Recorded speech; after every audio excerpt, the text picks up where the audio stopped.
Tejasvi Surya ji. Speaker, sir, I would like to draw the attention of this august House to the unfortunate state of governance in communist state government of Kerala, where democratic protesters are being subject to brutal police violence.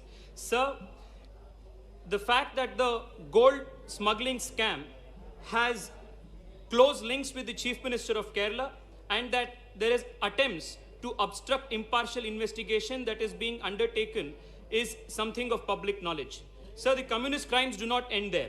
Whether it was the flood relief scam or the collecting illegally of COVID patients' data, communist governments in Kerala have used every public tragedy as an opportunity for personal enrichment.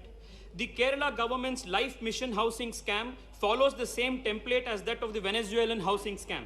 The communists in Kerala government seems to be masters of nepotism.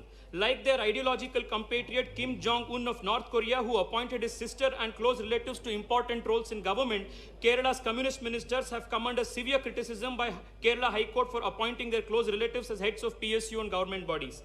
From smuggling to drug cartels, housing scam to e-mobility, brewery scam to fraud in public service commission examinations, to custodial death in police, the Kerala communist government has surpassed crimes of every communist regime from Colombia to Venezuela, Cuba to North Korea in just 4 years of governance. Sir, though my party is not in the principal opposition, it is raising its voice. However, sir, I just need 30 seconds, sir. Sir, this is a very important issue, sir. The kind of police brutality that is taking place. Sir, the kind of police brutality that is taking place is highly condemnable.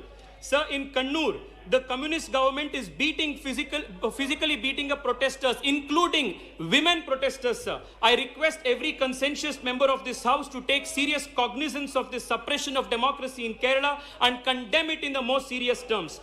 Sir, the great land of Lord Ayyappa, Adi Shankara and Sri Narayana Guru cannot be let to suffer at the hands of communist despots. I want to assure all people agitating for democracy in Kerala that we are all with them.